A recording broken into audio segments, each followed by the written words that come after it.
For many years, the American Legion has been fighting to protect veterans memorials from secular and atheist organizations who attempt to dismantle any symbol that they deem to be religious on public property. This year, we prevailed in a historic Supreme Court case, the American Legion versus American Humanist Association. The decisive victory protected a World War I memorial which consisted of a large cross in Bladensburg, Maryland. These courtroom victories are only possible because of our representation by great legal minds. And that's what we have at First Liberty Institute. Presenting the Philip Onderdonk Religious Liberty Award is one of those great legal minds, our friend, the President and CEO of First Liberty Institute, Kelly Shackelford.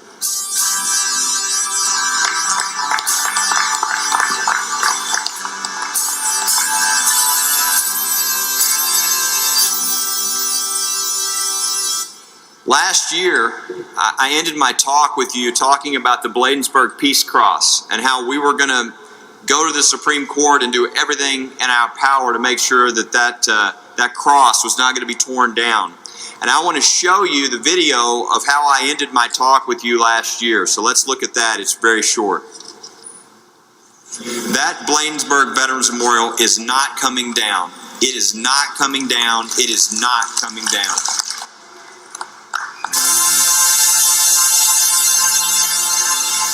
I bring you news from the Supreme Court. The Bladensburg Cross is not coming down.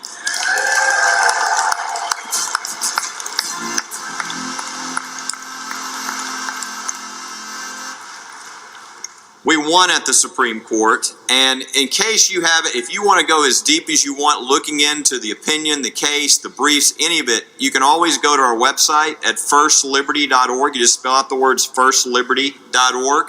And in fact, you can see even new cases. We have a new, very important case, a POW MIA case that I think all of you would be interested in. Feel free to go there and call us if we can ever help you. But let me give you the report of what happened. I think most of you know the story of the Bladensburg Peace Cross. This was a memorial that was put up almost 100 years ago by the American Legion and by mothers who lost their sons in World War I.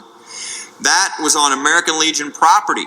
But eventually, since this was right outside of Washington, D.C., this memorial was actually dedicated to the 49 men in Prince George's County, Maryland, who gave their lives in World War I.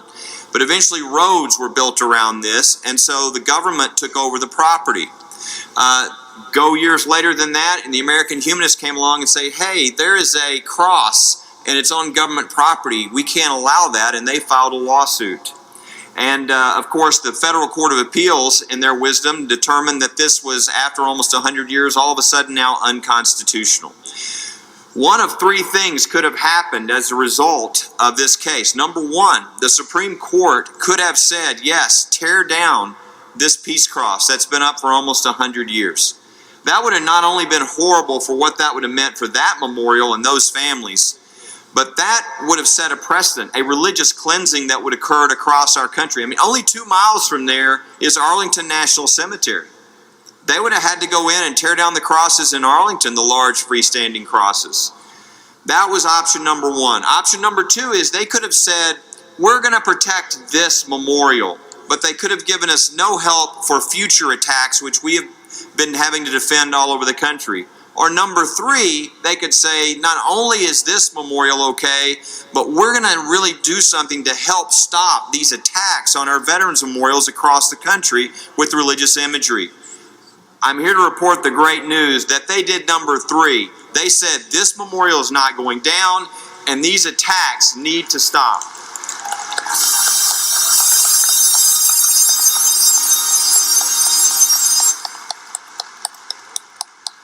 From now on, the Supreme Court has said every memorial and monument that is up, even if it has religious imagery, is presumptively constitutional, and you better come with a lot of evidence to say there's something wrong with one of our memorials or monuments in this country. That is a huge change of 50 years of hostile attacks we've been having to endure, and great news.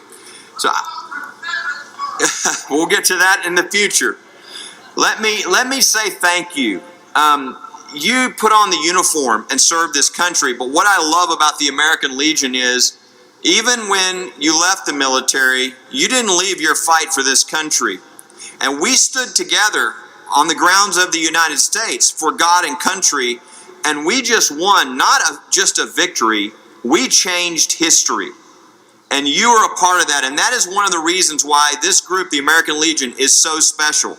You know, over the past years, we have now donated at First Liberty over $9 million of free legal time standing with the American Legion, battling for these different freedoms. For instance, when the Pledge of Allegiance was attacked, we stood with the American Legion in court, and we won and repelled that attack against the Pledge of Allegiance in our schools. When In God We Trust, our national motto, was attacked, we stood with the American Legion representing them in court saying, no, you're not going to change our national motto. And again, another victory in court, a decision defending and upholding In God We Trust as our national motto. And when Mount Soledad was attacked, when the Mojave Desert Veterans Memorial was attacked, the American Legion stood up and said no, and we did too, and those memorials still stand today. And of course now we have a victory at the United States Supreme Court on behalf of the Bladensburg Peace Cross and really all memorials in the country. This is because the American Legion, even today, is not afraid to stand for our freedoms and fight.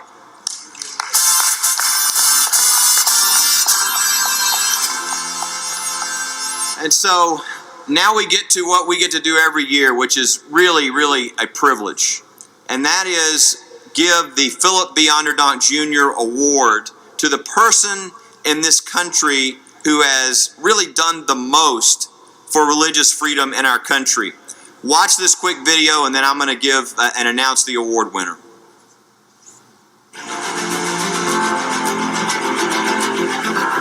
Since our nation's founding, America's veterans have built monuments and memorials to honor our service members. But today, there's a coordinated effort to tear these memorials down.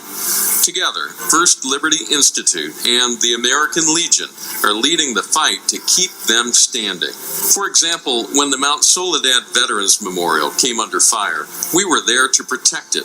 When the Mojave Desert Veterans Memorial was attacked, we were there to fight for it. When the Bladensburg Peace Cross was threatened, we were there and won a Supreme Court victory that changes how judges will regard similar cases in the future. When the national motto and the pledge were challenged over In God We Trust and Under God, we were there so our children and grandchildren would be able to continue these time-honored traditions. Freedom, especially religious freedom, has a great champion in the American Legion. So every year, First Liberty Institute honors a champion of freedom with the Philip B. Onderdonk Jr. Religious Liberty Award. Some give trophies. First Liberty gives a rifle. Ever since the Civil War, veterans demonstrating the highest dedication to duty have been presented with an engraved Henry repeating rifle. This fully functional firearm is a special military tribute edition made with fine walnut with an adjustable sight and a 20-inch octagonal barrel. The highly polished receiver features a 24-karat gold bald eagle bearing a shield in recognition of service to our great country. The other side depicts the iconic Statue of Liberty and Liberty Bell, enduring reminders that America is a beacon of freedom for the world and for our citizens. On the forearm, a flowing banner and shield proudly salute our military heroes. The stock is laser etched with the Onderdonk Award emblem, uniquely commemorating a champion of our religious freedom. You know, there's nothing more American than a Henry repeating rifle.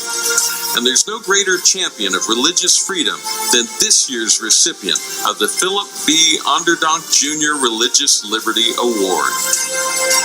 First Liberty salutes your dedication to duty in the service of freedom.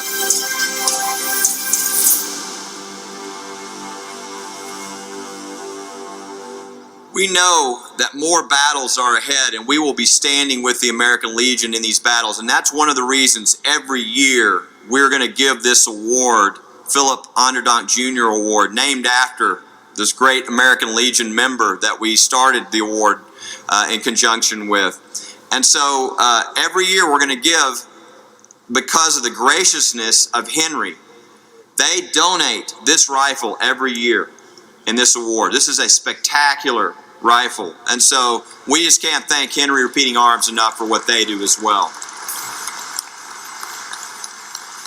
This year's award winner was kind of obvious. One of the biggest cases in the history of the country, in fact, changing history, the case that will always be referred to, because this is the official name, the American Legion case. Who was the person who spent the most time, the most brilliance, the most gathering of the team? It was Chris DePompeo. Chris DePompeo works at the international law firm of Jones Day. He was the mastermind behind all of our work on this case and did an unbelievable job. And so I could not be more proud than to be able to give this year's Philip B. Onderdonk Jr. Award, the Henry Rifle, to Chris DePompeo.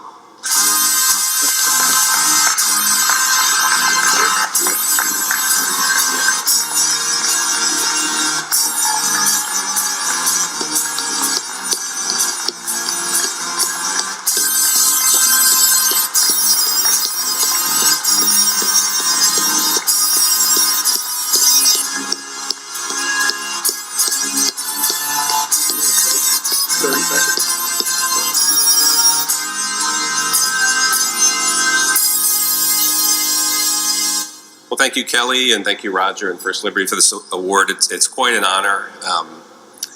It's something I'll cherish for many years. I will say also that the big honor of this case for me is the fact that I was able to represent the American Legion for so many years in such a great case with a great outcome.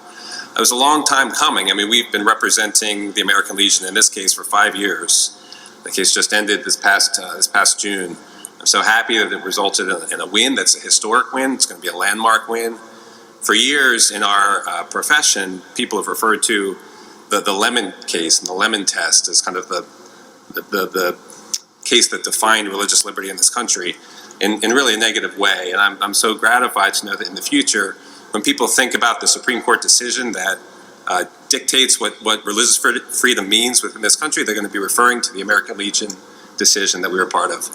So I'm so grateful for this opportunity. I've never been more proud to represent a client than I was for the American Legion, or to be involved in a case like this. So thank you so much for this and for the opportunity to serve you in this way. I want to end with what we did last time about the Bladensburg Cross. It's not coming down. It's not coming down. It's not coming down.